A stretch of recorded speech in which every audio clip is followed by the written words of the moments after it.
देखिए दोस्तों, जैसा कि हमने लास्ट वीडियो में देखा था, तो हम लास्ट वीडियो को समझ चुके हैं। पिछली वीडियो को हम समझ चुके हैं, पढ़ चुके हैं अच्छे से। तो यहाँ पर जो हम बात करेंगे, कल के टॉपिक को कनेक्ट करते हुए हम बात करेंगे। और एक ऐसा क्वेश्चन हम लेकर के चलते हैं जो कहीं ना कहीं पूछ लिया जाता है, यानी सवाल सवाल जिसे आप क्या कहते हैं, एलगी। एलगी सवाल को सवाल को पंच जगत प्रणाली के अनुसार, ये क्वेश्चन है, प्रणाली के अनुसार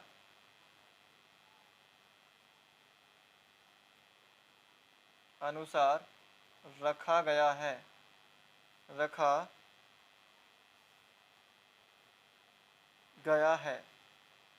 पहला ऑप्शन है आपका मोनेरा।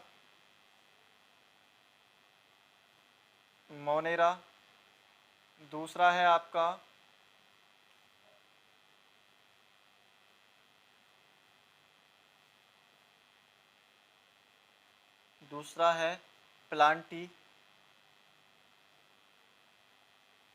प्लांटी। तीसरा है एनीमिलिया।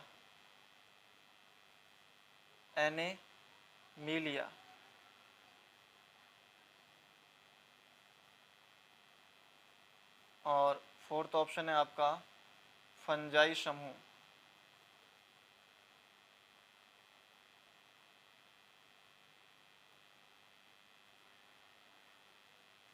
तो शैवाल को जो रखा जाता है वो दोस्तों प्लांटी जगत में रखा जाता है।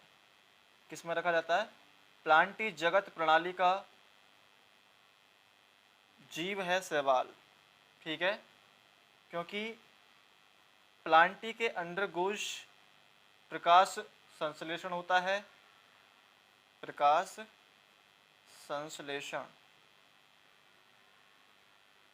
संश्लेषण होता है और ये बहुकोशिकीय यूकेरियोटिक होता है। बहुकोशिकीय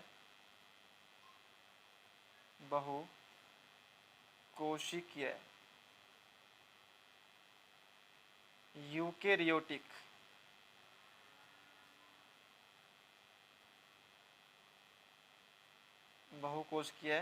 यूकेरियोटिक होता है। दूसरे क्वेश्चन की बात करते हैं, फिर हम आगे की ओर बढ़ेंगे। नील हरित, यहाँ पर जो बात की जा रही थी वो की जा रही थी केवल शैवाल की। यहाँ पर हम बात कर रहे हैं नील हरित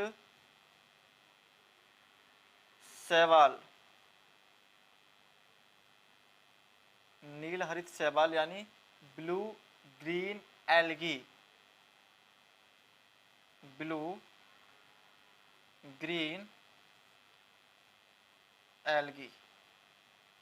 ठीक है, कहाँ रखा गया है इसको? कहाँ रखा गया है? कहाँ रखा गया है? कहाँ रखा गया है दोस्तों? तो इसके मैं अलग अलग ऑप्शन ना लिख करके सीधा मैं आपको आंसर बता रहा हूँ। मोनेरा में। कहाँ पे? मोनेरा में। जैसा कि मैंने लास्ट वीडियो में भी आपको बताया था, जो मोनेरा होता है वो यूकेरियोटिक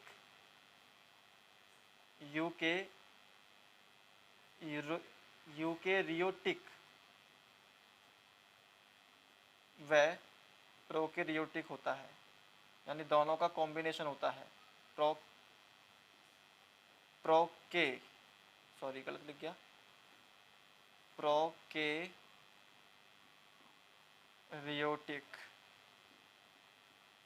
प्रोकैरियोटिक। देखिए, जीवों के वर्गीकरण के आधार पर इसको हम अलग अलग पार्ट्स में डिवाइड कर सकते हैं। ठीक है, जीवों के वर्गीकरण के आधार पर, जीवों के वर्गीकरण वर्गीकरण के आधार पर, जीवों के वर्गीकरण के आधार पर इसको अलग अलग पार्ट्स में हम डिवाइड कर सकते हैं, जिसे आप न्यूट्रिशन कहते हैं, रिप्रोडक्शन कहते हैं, सिमेट्री कहते हैं। ठीक है ना। पहला आप कहेंगे न्यूट्रिशन, न्यूट्रिशन अगर हिंदी में कहना चाहें तो पोषण के आधार पर, पोषण, न्यूट्रिशन का मतलब होता है पोषण, यानी पोषण के आधार पर, पोषण के आधार पर। टॉपिक दोस्तों इतना आसान भी नहीं है, अगर चीज़ों को ध्यान से समझोगे तो ही समझ में आएंगे। ठीक है दोस्तों, यानी पोषण के आधार पर इसको देखा जाए, जो जीव हैं वो स्वपोषी भी होते हैं, हो सकते हैं, और विषमपोषी भी हो सकते हैं। जीव स्वपोषी या विषमपोषी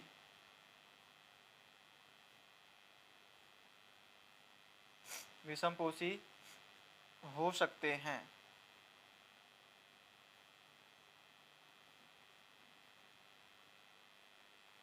ठीक है दोस्तों, और सेकंड की हम बात करते हैं तो आपका होता है रिप्रोडक्शन।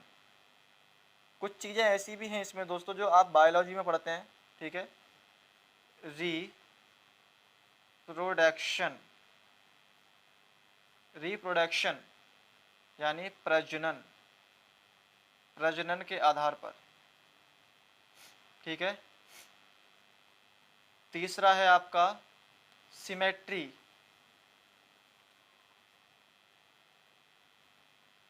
सिमेट्री। ठीक है, यानी हिंदी में कहना चाहो तो इसको कह सकते हैं सममिति, सममिति। ठीक है दोस्तों, अब इसमें आगे बात करेंगे जंतुओं का वर्गीकरण। जंतुओं के वर्गीकरण को दो भागों में बांटा गया है। जंतुओं का वर्गीकरण यानी क्लासिफिकेशन ऑफ एनिमल्स, जंतुओं का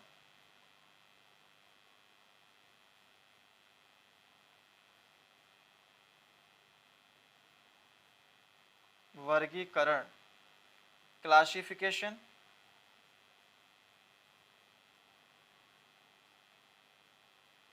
क्लासिफिकेशन ऑफ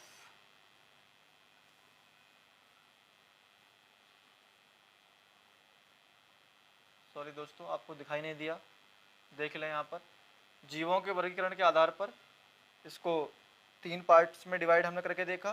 पोषण के आधार पर, प्रजनन और सममिति, यानी न्यूट्रिशन, रिप्रोडक्शन, सिमेट्री। ठीक है, अब हम पढ़ेंगे जंतुओं का वर्गीकरण।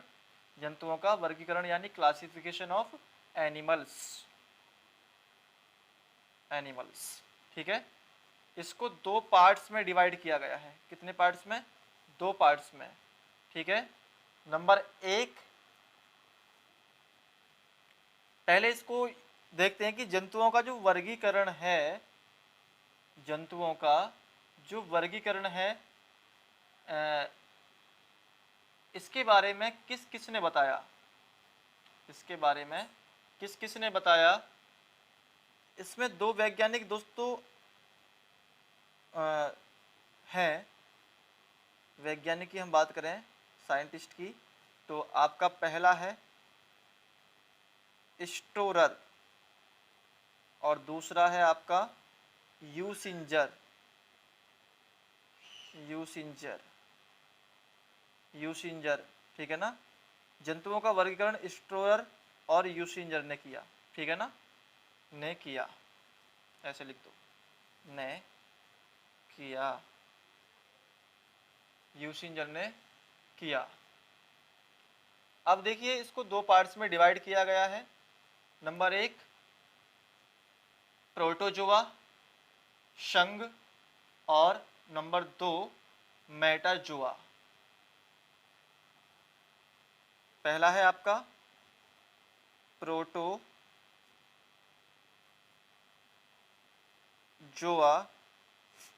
देखिए दोस्तों, संघ, जहां प्रॉब्लम है वहीं क्वेश्चन है, जहां प्रॉब्लम नहीं वहां क्वेश्चन नहीं। इस समूह में आने वाले जो जीव हैं, इस समूह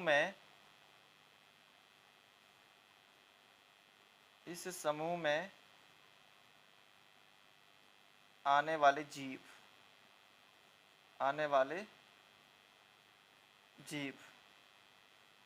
एक कोशिकीय यानी यूनिसेल्युलर और यूकेरियोटिक होंगे।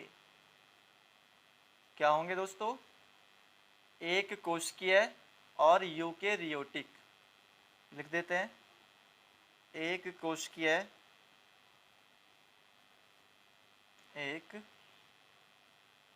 कोशिकीय यानी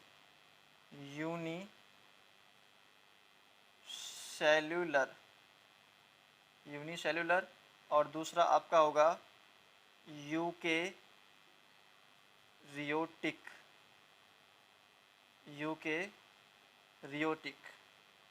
और दूसरा आपका इसका पार्ट है मेटाजोआ।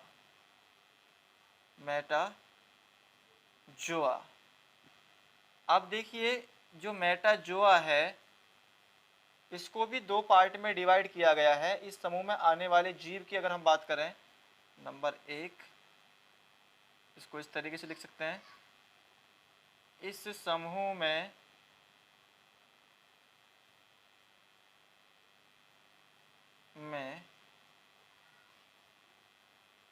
आने वाले जीव, इस समूह में आने वाले जीव जो आपके होंगे अकशेरुकी होंगे, यानी नॉन कॉर्डेट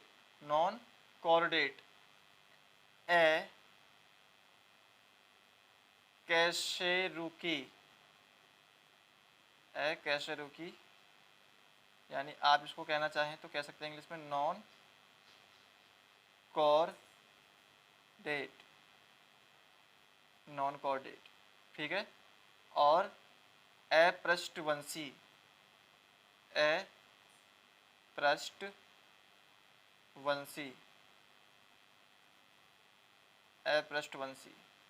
यानी ये एक नंबर में आएगा। इसके भी दो पार्ट अलग अलग हैं। और दूसरा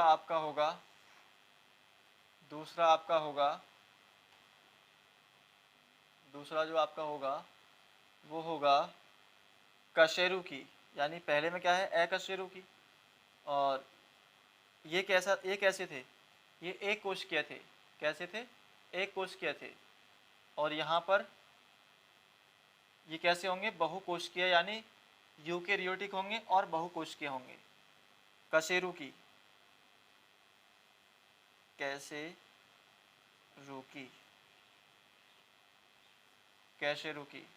यानी कॉर्डेट, ठीक है। और कैसे होंगे? पृष्ठवंशी होंगे। ये कैसे थे? अपृष्ठवंशी। तो ये कैसे होंगे? पृष्ठवंशी होंगे। और कैसे होंगे? बहुकोशिकीय यूकेरियोटिक।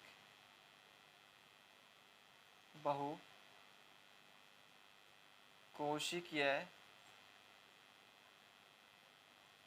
यूकेरियोटिक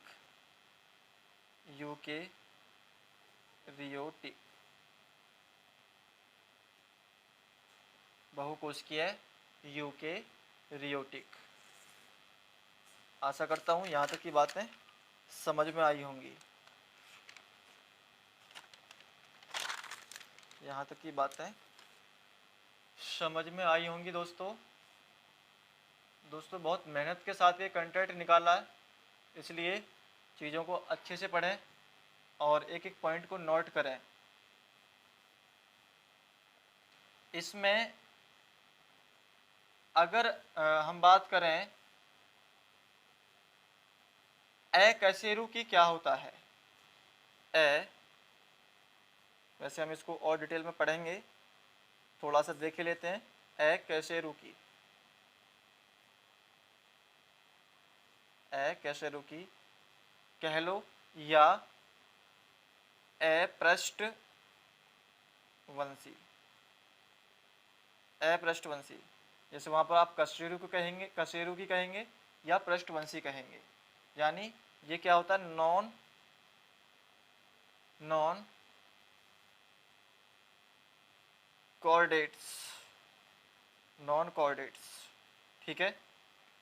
यानी जिन जीवों में रीढ़ की हड्डी यानी जिसे आप कहते हैं मेरुदंड नहीं पाया जाता। लिखना चाहो लिख भी सकते हैं इसको, क्योंकि अच्छा पॉइंट है। जिन जीवों में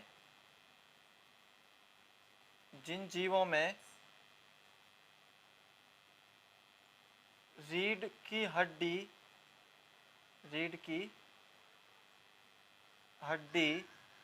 या आप कह सकते हैं मेरुदंड, रीढ़ की हड्डी को मेरुदंड भी कहा जाता है, सॉरी, रीढ़ की हड्डी या आप मेरुदंड कह सकते हैं। रीढ़ की हड्डी मेरुदंड नहीं, यानी रीढ़ की हड्डी और मेरुदंड नहीं पाया जाता, नहीं पाया जाता है, उसे हम क्या कहते हैं, अकशेरुकी यानी अपृष्ठवंशी, नॉन कॉर्डेट्स हम कहते हैं, ठीक है। और जिसमें रीढ़ की हड्डी और मेरुदंड पाया जाता है उसे हम क्या कहते हैं, कशेरुकी या पृष्ठवंशी कहते हैं। और ये कैसे होते हैं, ये बहुकोशिकीय होते हैं और यूकेरियोटिक होते हैं, ठीक है। सबसे पहले हम जिसमें पढ़ेंगे वो पढ़ेंगे प्रोटोजोआ को। क्या पढ़ेंगे, प्रोटो, बहुत डिटेल में चीज़ों को हम पढ़ के चल रहे हैं दोस्तों, चीज़ों को स्किप ना करें। प्रोटोजोआ, देखिए सिर्फ आज हम इसके पार्ट्स को देखते हैं और अलग अलग पार्ट्स के बारे में हम विद डिटेल के साथ हम पढ़ेंगे। पहले ये जान लेते हैं कि हम प्रोटोजोआ के अंदर किन किन पार्ट्स को हमें पढ़ना है, किन किन पार्ट्स को हमें पढ़ना है। देखिए, यानी पहला आपका होता है प्रोटोजोआ,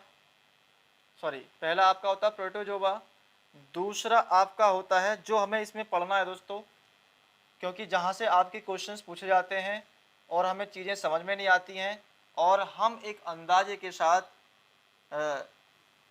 ऑप्शन को क्लिक करते हैं, जिसकी वजह से आपके जो आंसर्स हैं वो गलत हो जाते हैं। तो अब नहीं होगा दोस्तों ऐसा। देखिए, यानी पहला प्रोटोजोआ, दूसरा आपका होता है पोरीफेरा, तीसरा आपका होता है सेलेंट्रा, क्या होता है, सिलेंट्रेटा, ये होता है सिलेंट्रेटा। दोस्तों देखिए नाम कैसे हैं, अच्छे से बोले भी नहीं जा रहे, तो आपको पढ़ने की आवश्यकता है। और नंबर 4 आपका होता है प्लेटी हेलमंथीज, प्लेटी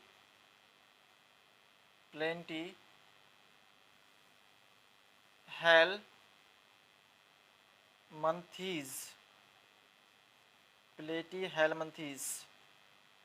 दोस्तों चीज़ों को अच्छे से देखें, नाम बड़े गजब के हैं। एस के हेलमंथीज,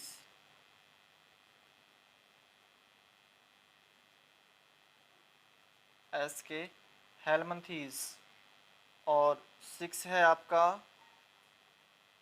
ऑर्थोपोडा। ऑर्थोपोडा। और 7 पार्ट है आपका मोलस्का।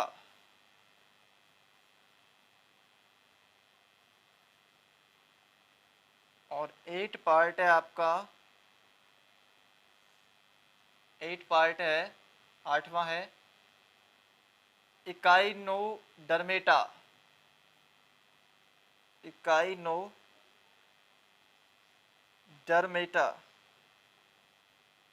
दोस्तों वाकई में जो तैयारी अच्छे से कर रहा है वही